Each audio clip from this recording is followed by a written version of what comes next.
Dear student, इससे पिछले video में मैंने आपको बताया था कि x बराबर c यदि कोई बिंदु है और y equal to f x, y equals f x कोई रियल वैल्यूड फंक्शन है और इस रियल वैल्यूड फंक्शन का x इक्वल टू c पर जो अवकलन होता है वो अवकलन परिभाषित करते थे हम dy upon d x at x equal to c, और इसका जो मान होता था वो होता था limit x tending to c F X minus F C over x minus C. तो अगर इस लिमिट की वैल्यू निश्चित और फाइनाइट आती है तो हम कहते हैं कि x इक्वल टू सी पर दिए गए रियल वैल्यूड फंक्शन का अवश्य ही अस्तित्व है, और ये अवकलनीयता के लिए एक महत्वपूर्ण कंडीशन भी है। आगे हम देखेंगे अवकलनीयता के लिए कैसे महत्वपूर्ण कंडीशन है।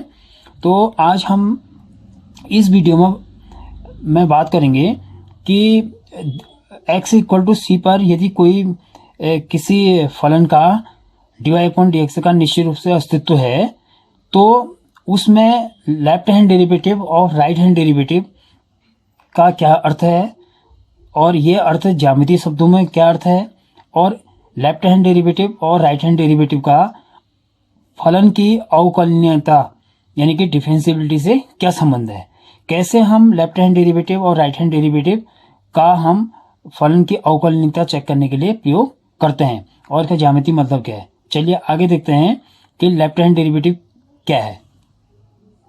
चलिए बात करते हैं लेफ्ट हैंड डेरिवेटिव की।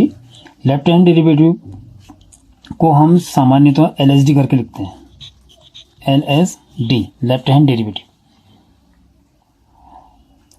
लेफ्ट हैंड डेरिवेटिव को समझने से पहले आप देखिए यहाँ पर हमने जो लिखा हुआ है उसका मतलब क्या है, उसको तो आप समझ गए होंगे भली बात है। वो है क्या है, किसी फलन का अवकलन का मान x बराबर c बिंदु पर।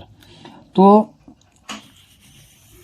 सपोज ये नंबर लाइन है, नंबर लाइन में इस जगह पर ये c बिंदु है जिसके लिए x का मान c है। अगर इस बिंदु से हम लेफ्ट की ओर जाएं तो इसको हम लेफ्ट हैंड साइड बोलते हैं, और इस बिंदु से हम राइट की ओर जाएं तो इसको हम राइट हैंड साइड बोलते हैं।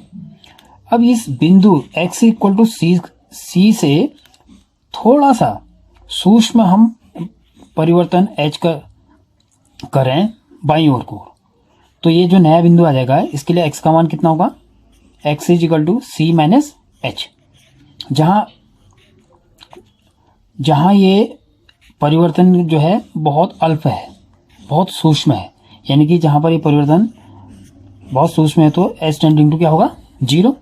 इसके पहले वीडियो में भी बात कर चुका हूं मैं। सूक्ष्म परिवर्तन के लिए h टेंडिंग टू 0 हम नोटेशन यूज करते हैं। तो अब इस बिंदु पर जो फलन का dy अपॉन डी एक्स यानी कि c माइनस h बिंदु पर, जहां पर h 0 की ओर अग्रसर है, h टेंड्स टू 0 पर जो फलन का dy अपॉन डी एक्स होगा उसी को हम लेफ्ट हैंड डेरिवेटिव बोलते हैं। इसको एक तरीका और है इसको लिखने का तरीका, f डैश माइनस c का मतलब, इसका मतलब क्या हो, left hand derivative eight point c। तो इसको लिखने का तरीका है, यहाँ ये जो लिमिट थी, इस लिमिट में आप x को c माइनस एच से रिप्लेस कर दें जहां x है, और इसकी लिमिट क्या रहेगी, h टेंडिंग टू 0। तो जो left hand derivative LSD define होगा वो होगा limit h tending to 0 f x में x को रिप्लेस करेंगे किससे, c माइनस एच से, f c minus h minus F c. ये यहाँ पर x का फंक्शन है नहीं, ये c है तो ये c रहेगा, ओवर जहां x दिख रहा है उसी को रिप्लेस करना है c माइनस एच से। यहाँ पर x है तो इसको c माइनस एच से रिप्लेस करेंगे माइनस ऑफ c। इसको और सही ढंग से हम लिख सकते हैं, limit h tending to 0 f c minus h over f c minus h minus F C over minus of h. यहाँ सी कैंसिल हो जाएगा और क्या बचेगा, माइनस ऑफ एच। तो ये हमारे पास x बराबर c बिंदु पर लेफ्ट हैंड डेरिवेटिव का लिमिट है। इसका जो निश्चित मान आएगा उसी को हम बोलेंगे लेफ्ट हैंड डेरिवेटिव। तो लेफ्ट हैंड डेरिवेटिव कैसे डिफाइन होगा? किसी बिंदु C पर जो फलन का लेफ्ट हैंड डेरिवेटिव होगा वो कैसे डिफाइन होगा? Limit h tending to 0 f c minus h minus F C over minus of h. अब जरा इसको देखें तो ये जो इसका जो न्यूमरेटर वाला पार्ट है, ये न्यूमरेटर वाला पार्ट क्या दिखा रहा है? ये फलन में परिवर्तन दिखा रहा है। जब फलन की वैल्यू c से c माइनस एच हो रही है, जब फलन में x की वैल्यू c से c माइनस एच हो रही है, तो फलन में परिवर्तन क्या होगा? F c minus h minus F c. c बिंदु पर फलन का मान f c, c minus h बिंदु पर फलन का मान c माइनस एच। तो c ये अंतिम मान है। हमने जो परिवर्तन किया वो c से हम कहाँ चले गए थे? c से c माइनस एच की ओर गए थे। तो जब बिंदु c है, c पर फलन का मान y equal to f x फलन है, y equal to f x फलन का मान c बिंदु पर कितना होगा? F c. तो फलन का मान कहाँ से कहाँ को अग्रसर हो रहा है? एफ सी से एफ सी माइनस एच की ओर। बिंदु c माइनस एच पर फलन का मान कितना होगा? F c minus h. तो यहाँ पर जो फलन में जो परिवर्तन है जिसको हम y भी कहते हैं, चेंज इन y, क्योंकि y इक्वल टू क्या होता है हमारे पास सामान्यतः फलन को हम ऐसे लिखते हैं, y equal to f x लिखते हैं। तो ये डेल्टा y फलन में परिवर्तन है, इसको हम बोलेंगे फलन में परिवर्तन। फलन में परिवर्तन, फलन में परिवर्तन। तो ये फलन में परिवर्तन कितना है? एफ सी माइनस एच अंतिम वैल्यू है और प्रारंभिक वैल्यू कितनी है? F c. ये फलन में परिवर्तन है। और नीचे वाले मान को देखें, फलन में परिवर्तन तो डेल्टा वाई हो गया, सी माइनस एच माइनस सी। सी माइनस एच ये अंतिम वैल्यू है एक्स के लिए और सी क्या है? प्रारंभिक वैल्यू। तो सी माइनस एच में से अगर इसको सी को लेस करेंगे तो ये क्या दिखा रहा है? एक्स के मान में परिवर्तन, डेल्टा एक्स ये दिखा रहा है एक्स के मान में परिवर्तन, एक्स के मान में परिवर्तन। तो आप ये देखिए लेफ्ट हैंड डेरिवेटिव में क्या हो रहा है? लेफ्ट हैंड डेरिवेटिव में जब फलन में c के मान में सूक्ष्म परिवर्तन बाएं पक्ष की ओर हो रहा है, तो उस स्थिति में लेफ्ट हैंड डेरिवेटिव क्या है? फलन के मान में परिवर्तन किसके सापेक्ष? x के मान में परिवर्तन के सापेक्ष। ये क्या चीज है? ये दिखा रहा है, ये एक रेशियो दिखा रहा है, फलन के मान में परिवर्तन बट्टे x के मान में परिवर्तन। तो जब जब x का मान c से c माइनस h हो रहा है तो y के मान में भी तो परिवर्तन होगा।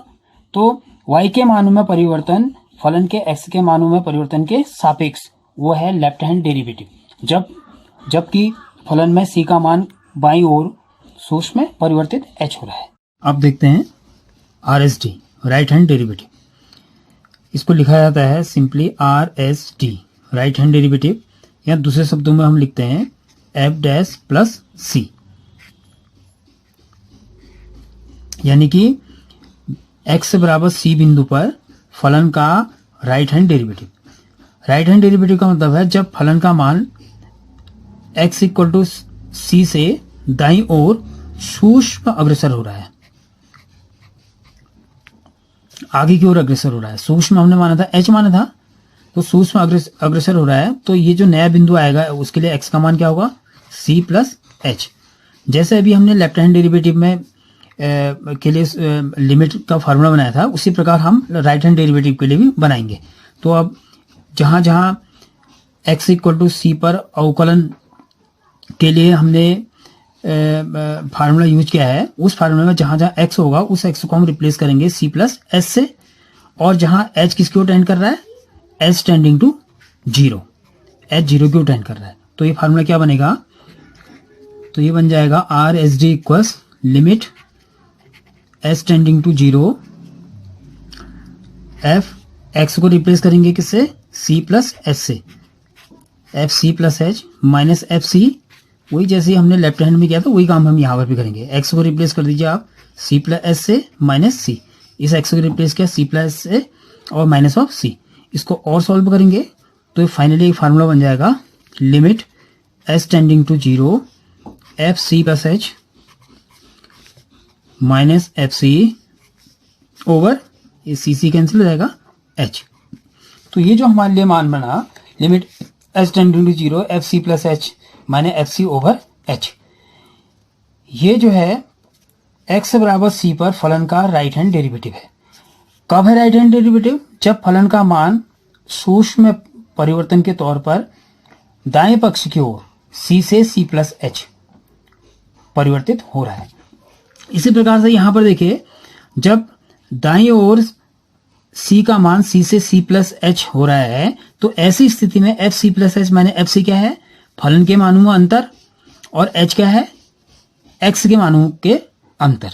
तो हम ये बोल सकते हैं कि राइट हैंड डेरिवेटिव क्या है? किसी बिंदु फलन के किसी बिंदु c पर उसका राइट हैंड डेरिवेटिव का जो मान होता है वो मान जब फलन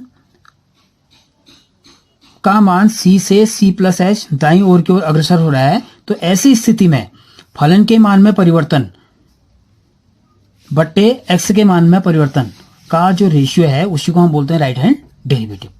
अब मैं और इसको अब दोनों को साथ लिख देता हूं। जो लेफ्ट हैंड डेरिवेटिव है जो हमने इससे पूर्व पढ़ा था, वो लेफ्ट हैंड डेरिवेटिव को हम कैसे दिखाते हैं? x इक्वल टू सी पर लेफ्ट हैंड डेरिवेटिव का मान limit h tending to 0 f c minus h minus F c upon minus of h, और जो राइट हैंड डेरिवेटिव है उसके लिए फार्मूला क्या बना? अभी बना रखा हमने, limit h tending to 0 f c plus h minus F c बट्टे एच। केवल यहां पर अंतर है, ये दो फार्मूले बन गए, लेफ्ट हैंड डेरिवेटिव और राइट हैंड डेरिवेटिव। अब कोई फलन x बराबर c बिंदु पर अवकलनीय कब होता है, कब वो डिफरेंशिएबल होता है? पहली कंडीशन है फलन x बराबर c पर तभी अवकलनीय होगा जब फलन की लेफ्ट हैंड डेरिवेटिव और राइट हैंड डेरिवेटिव का निश्चित रूप से जो मान निकले, और मतलब लेफ्ट हैंड डेरिवेटिव और राइट हैंड डेरिवेटिव जो लिमिट से हम निकालेंगे इसका निश्चित रूप से अस्तित्व हो और ये दोनों मान बराबर हों। ये दोनों मान क्या होने चाहिए? बराबर होने चाहिए। और किसके बराबर होने चाहिए?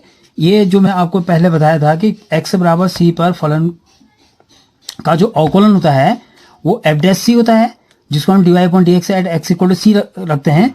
ये ठीक उसके ही बराबर होना चाहिए, एफ डैश सी के बराबर होना चाहिए। अगर ये कंडीशन x बराबर c बिंदु के लिए कोई फलन फुलफिल करता है, पूर्ण करता है, तो ऐसी स्थिति में हम बोलेंगे x बराबर c पर फलन, दिया गया फलन जो है वो x बराबर c बिंदु पर निश्चित रूप से डिफरेंशिएबल है, उसमें डिफरेंशिएबिलिटी का रूल लागू होता है, यानी कि वो फलन x बराबर c पर क्या है? अवकलनीय है।